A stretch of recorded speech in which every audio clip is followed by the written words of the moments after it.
ಎಲ್ಲರಿಗೂ ನಮಸ್ಕಾರ. ಮತ್ತೊಂದು ವಿಡಿಯೋಗೆ ಸ್ವಾಗತ. ಬಿಗ್ ಬಾಸ್ ಶೋ ಅನ್ನೋದು ಕೇವಲ ರಿಯಾಲಿಟಿ ಶೋನೋ ಇಲ್ಲ ಎಂಟರ್ಟೈನ್ಮೆಂಟ್ ಅಲ್ಲ, ಇಟ್ಸ್ ಎ ಎಮೋಷನ್ ಅಂತ ಹೇಳ್ಬೋದು. ಏನಕ್ಕಂದ್ರೆ ಕಳೆದ ಎಪಿಸೋಡ್ ನೋಡಿದ್ರೆ ಬಿಗ್ ಬಾಸ್ ಸೀಸನ್ 10 ನಲ್ಲಿ one of the best episode ಅಂತ ಹೇಳ್ಬೋದು. ಇಲ್ಲಿ 4 ವಿಷಯ ಮಾತಾಡೋಣ. ಒಂದು ಕಾರ್ತಿಕ್ ವರ್ತೂರು, ಇನ್ನೊಂದು ಸಂಗೀತ ಮತ್ತು ಪ್ರತಾಪ್, ಇನ್ನೊಂದು ವರ್ತೂರು ಮತ್ತು ತನೀಶ್ ಅವರ ಬಗ್ಗೆ. ಈ 4 ವಿಷಯಗಳ ಬಗ್ಗೆ ಚರ್ಚೆ ಮಾಡೋಣ. ಹೊಸದಾಗಿ ಯಾರು ಚಾನಲ್ ನೋಡ್ತಾ ಇದ್ರೆ ಮಿಸ್ ಮಾಡ್ದಾನೆ ಸಬ್ಸ್ಕ್ರೈಬ್ ಮಾಡಿ, ಲೈಕ್ ಮಾಡಿ, ಶೇರ್ ಮಾಡಿ. ಪ್ರತಾಪ್ ಅವರ ತಂದೆ ತಾಯಿ ಬಂದಾಗ ಎಷ್ಟು ಎಮೋಷನ್ ಆಗಿತ್ತೋ ಈ ಎಪಿಸೋಡ್ ಅಂದ್ರೆ ಇಡೀ ಕರ್ನಾಟಕನೇ ಒಂದು ಎಮೋಷನ್ ಅಲ್ಲಿ ಈ ಎಪಿಸೋಡ್ ನೋಡಿತ್ತು. ಮೊದಲನೇದಾಗಿ ತಗೊಳ್ಳೋಣ. ಕಳಪೆ ಕೊಟ್ರು ಎಲ್ಲರೂ. ಒಬ್ಬ ಟಾರ್ಗೆಟ್ ಮಾಡಿದ್ರು, ಎಲ್ಲರೂ ಅದನ್ನೇ ಟಾರ್ಗೆಟ್ ಮಾಡಿ ಕಳಪೆ ಕೊಡ್ತಾರೆ. ಓಕೆ, ನಿಮ್ ಇಷ್ಟ ಪ್ರಕಾರ ಕಮೆಂಟ್ಸ್ ಎಲ್ಲ ಬಂದಾಗ ವರ್ತೂರ್ ಅವ್ರಿಗೆ ಕಳಪೆ ಕೊಟ್ಟಿದ್ದು ಸರಿ ಅಂತ ಹೇಳಿದ್ರಿ. ಹಾಗೇನೆ ನಿಮ್ ಪ್ರಕಾರನೇ ಸಿರಿ ಮೇಡಮ್ ಏನ್ ಮಾಡಿದ್ರು, 12 ವಾರಗಳ ಕಾಲ ಸಿರಿ ಮೇಡಮ್ ಏನ್ ಮಾಡಿದ್ರು, ಕಾರ್ತಿಕ್ ಅವರು ನಮ್ಮ ಅಕ್ಕ ನಮ್ಮಮ್ಮ ನಮ್ಮ ಅಕ್ಕ ಅಂತ ತಿರುಗಾಡುವ ಕಾರ್ತಿಕ್ ಅವರಿಗೆ ಸಿರಿ ಮೇಡಮ್ ಏನ್ ಮಾಡಿದ್ರು ಅಂತ ಗೊತ್ತಾಗ್ಲಿಲ್ವಾ? ಅಂದ್ರೆ ಅವ್ರ ಹತ್ರ ಬಾಂಡಿಂಗ್ ಚೆನ್ನಾಗಿದ್ರೇನೆ ಓಕೆ, ಬಾಂಡಿಂಗ್ ಚೆನ್ನಾಗಿದ್ರೆ ಕಳಪೆ ಕೊಟ್ಬಿಡ್ತೀರಾ. ಈಗ ಮೊದಲೇದಾಗಿ ಸಂಗೀತ ಅವ್ರ ಹತ್ರ ತುಂಬಾ ಚೆನ್ನಾಗಿದ್ರಿ, ಆಮೇಲೆ ಅವ್ರ ಹತ್ರ ವಾದ ಪ್ರತಿವಾದ ಬಂದು ಈಗ ಆದ್ಮೇಲೆ ನಮ್ರತ್ರ ಅಲ್ಲೇ ತುಂಬಾ ಕ್ಲೋಸ್ ಆಗ್ತಾ ಇದ್ರ. ಅಂದ್ರೆ ನಿಮ್ ತರ ಒಬ್ರು ಬಿಟ್ರೆ ಒಬ್ರು ಇನ್ನೊಬ್ರ ಹತ್ರ ಕ್ಲೋಸ್ ಆಗ್ತಾನೆ ಇರ್ಬೇಕಾ? ಈ ರೀತಿ ಎಲ್ಲ ಕಮೆಂಟ್ಸ್ ಬರ್ತಾ ಇದೆ. ಕಾರ್ತಿಕ್ ಅವ್ರ ಒಂದು ನೆನಪಿರ್ಲಿ, ನಿಮ್ ಬಾಂಡಿಂಗ್ ಚೆನ್ನಾಗಿಲ್ಲ, ಇಲ್ಲ ನಿಮ್ ಹತ್ರ ಕರೆಕ್ಟ್ ಮಾತಾಡ್ತಾ ಇಲ್ಲ ಅನ್ನೋ ಕಾರಣಕ್ಕೆ, ನೀವು ಕೇಳಿರೋ ಪ್ರಶ್ನೆಗಳೆಲ್ಲ ಕ್ಲಾರಿಟಿ ಕೊಟ್ಟಿಲ್ಲ ಅನ್ನೋ ಕಾರಣಕ್ಕೆ ಕಳಪೆ ಕೊಡೋದು ಕರೆಕ್ಟ್ ಅಲ್ಲ ಅಂತ ಕೆಲವರ ಅಭಿಪ್ರಾಯ. ಮತ್ತೆ ನಿಮ್ಮ ಅಭಿಪ್ರಾಯ ಯಾವ ರೀತಿ ಅಂತ ಕಮೆಂಟ್ ಮಾಡಿ. ಸಿರಿ ಮೇಡಮ್ 12 ವಾರಗಳ ಕಾಲ ಏನ್ ಮಾಡಿದ್ರು, ಅವರು ಸ್ಟೇಟ್ಮೆಂಟ್ ಕೊಡಲ್ಲ. ಯಾರು ಸ್ಟೇಟ್ಮೆಂಟ್ ಕೊಟ್ಟಿರ್ತಾರೋ ಅದನ್ನೇ ಫಾಲೋ ಮಾಡ್ತಿರ್ತಾರೆ. ಇದು ಸಂಗೀತ ವಿಷಯದಲ್ಲೂ ಇದೇ ಆಗಿದೆ. ಆಕ್ಚುಲಿ ಅದೆಲ್ಲ ಕಳಪೆ ಕೊಟ್ಟಾದ್ಮೇಲೆ ಹೇಳ್ತಾರೆ, ಸಂಗೀತ ನಿಂಗೆ ಕಳಪೆ ಕೊಡಬಾರ್ದಾಗಿತ್ತು, ಅದನ್ನು ಕೊಟ್ಟೆ ಅಂತ. ಈ ರೀತಿಯಾಗಿ ಅಲ್ಲಿ ಕೇವಲ ಬಲಿಯಾಗೋದು ವರ್ತೂರ್ ಅಂತಲ್ಲ, ಯಾರೇ ಆಗ್ಲಿ ಒಬ್ರು ಬಲಿ ಆಗ್ತಾರೆ. ಯಾರಾದ್ರೂ ಒಬ್ರು ಹೆಸರು ತಗೊಂಡ್ರೆ ಅಂದ್ರೆ ಅದೇ ಹೆಸರು ತಗೊಂತಾರೆ. ಇಲ್ಲಿ ವರ್ತೂರು ಹೇಳಿದ್ದು ಅದನ್ನೇ, ನಾನು ಕಳಪೆ ಕೊಟ್ಟಿದ್ದಕ್ಕೆ ಬೇಜಾರಿಲ್ಲ, ಇವರು ಪ್ರತಿ ಸಾರಿ ನನಗೆ ಕ್ಲಾರಿಟಿ ಕೊಡು ಅಂತಾರೆ.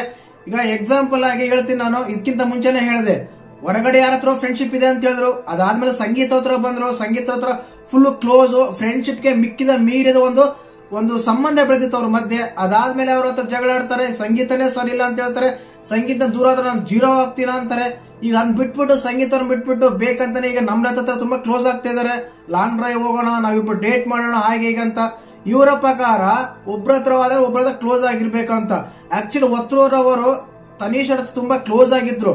ಮನೆ ಮಂದಿ ಎಲ್ಲ ಸೇರಿ ಅವ್ರ ಮೊದಲು ಫ್ಲರ್ಟ್ ಮಾಡ್ತಾ ಇದ್ದಾನೆ, ಅವ್ರು ಇದ್ ಮಾಡ್ತಾ ಇದಾರೆ, ತುಂಬಾ ಕ್ಲೋಸ್ ಆಗಿದ್ದಾರೆ, ಫ್ರೆಂಡ್ಸ್ ಆಗಿದ್ದಾರೆ, ಇನ್ನು ಏನೇನೋ ರೀತಿಯಾದ ಸಂಬಂಧ ಕಟ್ತಾರ ಅಂತೇಳಿ ಅವರಿಂದ ದೂರ ಆಗ್ತಾ ಇದ್ರು.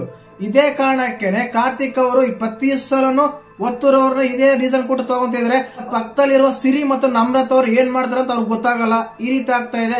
ಇನ್ನ 2ನೇ ವಿಷಯ ಬಂದ್ಬಿಟ್ಟು ಮತ್ತು ಬೆಂಕಿ ಮತ್ತು ವರ್ತೂರ್ ಅವರು ತುಂಬಾ ಕೆಲವು ವಾರಗಳಿಂದ ವರ್ತೂರ್ ಅವರು ಕೂಡ ಎಲ್ಲೋ ತನೀಶ್ ಅವರ ಬಗ್ಗೆ ಅವ್ರು ಇಲ್ದೇ ಇದ್ದಾಗ ತುಕ್ಕಾಲಿ ಹತ್ರ ಸೇರಿ ತುಂಬಾ ಕೆಟ್ಟ ಮಾತುಗಳು, ಇಲ್ಲ ಸ್ವಲ್ಪ ಅವ್ರಿಗೆ ಬೇಕಾಗಿರೋ ವಿಷಯಗಳನ್ನ ಮಾತಾಡ್ತಾ ಇದ್ರು. ಆದ್ರೆ ಮಾತ್ರ ಯಾವತ್ತೂ ವರ್ತೂರ್ ಅವ್ರ ಬಗ್ಗೆ ಒಂದೇ ಒಪಿನಿಯನ್ ಇತ್ತು. ತುಂಬಾ ಚೆನ್ನಾಗಿ ಕೂಡ ಅವ್ರು ಮಾತಾಡ್ತಾರೆ, ತುಂಬಾ ಒಳ್ಳೆ ಒಪಿನಿಯನ್ ಕೂಡ ಅವ್ರ ಮೇಲೆ ಇದೆ. ಯಾವಾದ್ರೆ ಫ್ಯಾಮಿಲಿ ಅವ್ರು ಬಂದೋದ್ರು ಅವ್ರ ಮೇಲೆ ಒಪಿನಿಯನ್ ಬದಲಾಗಿ ಈಗ ವರ್ತೂರ್ ಅವರು ಕೂಡ ತನೀಶ್ ಅವ್ರನ್ನ ತುಂಬಾ ಲೈಕ್ ಮಾಡ್ತಾ ಇದ್ರ ಅಂತ ಹೇಳ್ಬೋದು.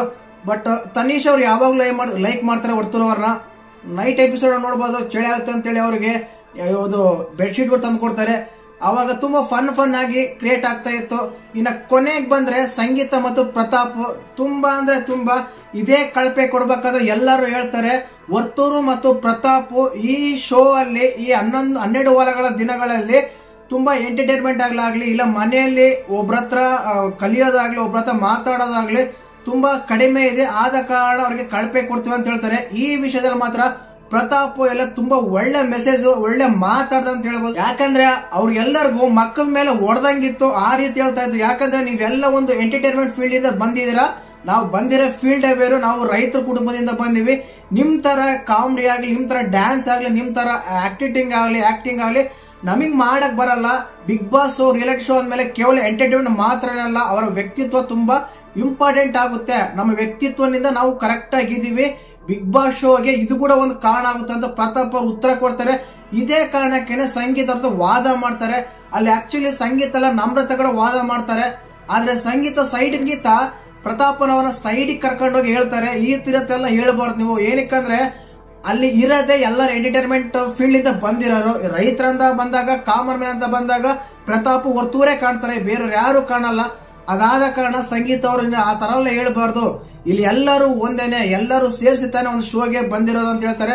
ಅಲ್ಲಿ ಸಂಗೀತ ಹೇಳಿದ್ದು ತಪ್ಪ ಅಂತ ಹೇಳಲ್ಲ, ಬಟ್ ನೀವೆಲ್ಲ ಎಂಟರ್ಟೈನ್ಮೆಂಟ್ ಫೀಲ್ಡ್ ಇಂದ ಬಂದ್ರೆ ನಾವು ಬೇರೆ ಫೀಲ್ಡ್ ಇಂದ ಬಂದಿವಿ ಅಂತ ತಕ್ಷಣಕ್ಕೆ ಅಲ್ಲಿ ಸಿಟ್ಟು ಬಂತು ಸಂಗೀತಗೆ. ಏನಕ್ಕೆ ಅಂದ್ರೆ ಅವ್ರಿಗೂ ಈಗ ಒಂದು ಒಪಿನಿಯನ್ ಕ್ರಿಯೇಟ್ ಮಾಡಿದಾಗ, ಒಂದು ಒಪಿನಿಯನ್ ಹೇಳಿದಾಗ ಖಂಡಿತವಾಗ್ಲೂ ಓಟ್ಸ್ ಆಗ್ಲಿ, ಮನುಷ್ಯರಿಗೆ ಬರೋ ಒಂದು ಒಪಿನಿಯನ್ ಆಗ್ಲಿ, ಓಟ್ಸ್ ಶೇರ್ಸ್ ಆಗ್ಲಿ ತುಂಬಾವಾಗ್ಲೂ ಡಿವೈಡ್ ಆಗ್ತವೆ, ಖಂಡಿತ ಆಗ್ತವೆ. ಯಾಕಂದ್ರೆ ಕಾಮನ್ ಮ್ಯಾನ್ಗೆ ಅತಿ ಹೆಚ್ಚಾಗಿ ಓಟ್ಸ್ ಬಂದ್ರೂ ಬರ್ಬೋದು. ಇಲ್ಲಿ ಕಾಮನ್ ಮ್ಯಾನ್ ಸೆಲೆಬ್ರಿಟೀಸ್ ಅಂತ ಆಗೋದು ಬೇಡ, ವಿಷಯ ತರಬೇಡ ಅಂತೇಳಿ ಸಂಗೀತರು ವಾದ ಮಾಡ್ತಾರೆ. ಆದ್ರೆ ಆ ವಾದದಲ್ಲಿ ಪ್ರತಾಪ್ ಎಲ್ಲ ಕೇಳಲ್ಲ, ಮಾತಾಡಕ್ಕೆ ಬಿಡಲ್ಲ ಅನ್ಸುತ್ತೆ. ಸಂಗೀತ ಪ್ರತಾಪ್ ಮೇಲೆ ಕೋಪಗೊಂಡು ನಿನ್ನ ಹತ್ರ ಮಾತಾಡದೆ ಬಿಟ್ಬಿಟ್ರಿ, ನಾನು ಮಾತಾಡೋದೇ ಬೇಡ ಅಂತ ಹೇಳಿ ಹೋಗ್ಬಿಡ್ತಾರೆ. ಮತ್ತೆ ಇದ್ರ ಬಗ್ಗೆ ನಿಮ್ಗೆ ಹೇಗೆ ಅನ್ಸತ್ತೆ ಒಂದು ಕಮೆಂಟ್ ಮಾಡಿ. ಆ ವಿಷಯಗಳಲ್ಲಿ ಕಾರ್ತಿಕ್ ವರ್ತೂರ್ ಬಗ್ಗೆ ನಿಮ್ಗೆ ಹೇಗೆ ಅನಿಸ್ತು, ಸಂಗೀತ ಪ್ರತಾಪ್ ಬಗ್ಗೆ ಏನಿಸ್ತು, ಬೆಂಕಿ ಮತ್ತು ವರ್ತೂರ್ ಬಗ್ಗೆ ಹೇಗೆ ಅನಿಸ್ತು. ಈಗ ಮನೆ ಮಂದಿ ಎಲ್ಲ ಸೇರಿ ಜೈಲ್ಗೆ ಹಾಕಿದ ಮೇಲೆ ವಿನಯ್ ಅವ್ರು ಬಂದು ಅಲ್ಲಿ ಹೇಳ್ತಾರೆ, ತುಕ್ಕಲ್ಲಿರೋ ಒಂದು ಒಳ್ಳೆ ಮೆಸೇಜ್ ಕೊಡ್ತಾರೆ, ನೀವು ವರ್ತೂರ್ ಅವರಿಗೆ ಕಳಪೆ ಕೊಟ್ಟು ತಪ್ಪೇನಿಲ್ಲ, ಬಟ್ ಒಂದ್ಸಲ ಆಲೋಚನೆ ಮಾಡ್ಬೇಕಲ್ಲ. ಈಗ ಸಿರಿ ಮೇಡಮ್ ಅವ್ರು ಏನ್ ಮಾಡಿದ್ರು, 12 ವಾರಗಳ ಕಾಲ ಏನ್ ಮಾಡಿದ್ರು ಅವರು, ಇಲ್ಲಿಂದ ಬಂದ್ರು ಯಾವುದೇ ಒಂದು ಟಾಸ್ಕ್ ಆಡಿಲ್ಲ, ಯಾವುದೋ ಒಂದು ಇದು ಪರ್ಫಾರ್ಮೆನ್ಸ್ ಮಾಡಿಲ್ಲ, ಯಾವ್ದು ಮಾಡಿಲ್ಲ, ಆದ್ರೂ ಅವ್ರಿಗೆ ಕಳಪೆ ಕೊಡೋದೇ ಇಲ್ಲ. ಅವ್ರ ಬಾಂಡಿಂಗ್ ಚೆನ್ನಾಗಿದ್ರೆ ಕಳಪೆ ಕೊಡಲ್ಲ, ಬಾಂಡಿಂಗ್ ಚೆನ್ನಾಗಿದ್ರೆ ಕಳಪೆ ಕೊಡ್ತೀನಿ ಅನ್ನೋ ರೀತಿಗೆ ಮಾತಾಡ್ತಾ ಇದ್ರು. ಇದೇ ಕಾರಣನೇ ವೋಟಿಂಗ್ ರಿಸಲ್ಟ್ ಕೂಡ ಬದಲಾಗಿದ್ದು ಕಾರಣ. ಅಬ್ಸರ್ವ್ ಮಾಡಿ ನೋಡಿ, ನಾನು ಲಾಸ್ಟ್ ವಿಡಿಯೋದಲ್ಲೇ ಹೇಳಿದ್ದೆ, ಯಾವಾಗ ವರ್ತೂರಿಗೆ ಕಳಪೆ ಕೊಟ್ರು ಆವಾಗನೇ ತುಂಬಾ ವೋಟಿಂಗ್ ಲಿಸ್ಟ್ ತುಂಬಾ ಚೇಂಜ್ ಆಗಿತ್ತು. ಆಕ್ಚುಲಿ ಸೆಕೆಂಡ್ ಪ್ಲೇಸ್ ಇದ್ದ ಕಾರ್ತಿಕ್ ಥರ್ಡ್ ಪ್ಲೇಸ್ ಬರ್ತಾರೆ ವರ್ತೂರಿಗೆ ಕಳಪೆ ಕೊಟ್ಟ ಮೇಲೆ. ಹೌದು, ಪ್ರತಾಪ್ ಅವರು ವರ್ತೂರ್ ಅವರು ಗೇಮ್ ಆಡದಿದ್ರು ಪರವಾಗಿಲ್ಲ, ಅವರಿಗೆ ವೋಟರ್ಸ್ ಬಲ ಇದೆ ಅಂತ ಹೇಳ್ಬೋದು. ಈ ವಾರ ಕೂಡ ವೋಟಿಂಗ್ ಮೂಲಕನೇ ಸೇವ್ ಮಾಡ್ತಾರೆ ಸುದೀಪ್ ಸರ್ ಅಂತ ನ್ಯೂಸ್ ಬರ್ತಾ ಇದೆ. ಮತ್ತೆ ಈ 3 ವಿಷಯಗಳಲ್ಲಿ ನಿಮ್ಗೆ ಇಷ್ಟ ಆಗಿದ್ದಾರೋ, ಇದ್ರಲ್ಲಿ ತಪ್ಪು ಯಾರೋ ಸರಿ ಯಾರು ಅಂತ ಕಮೆಂಟ್ ಮಾಡಿ. ಹಾಗೆ ಚಾನಲ್ ಯಾರು ಹೊಸ ನೋಡ್ತಿದ್ರೆ ಮಿಸ್ ಮಾಡ್ದೇನೆ ಸಬ್ಸ್ಕ್ರೈಬ್ ಮಾಡಿ. ಜೈ ಹಿಂದ್, ಜೈ ಕರ್ನಾಟಕ ಮಾತೆ.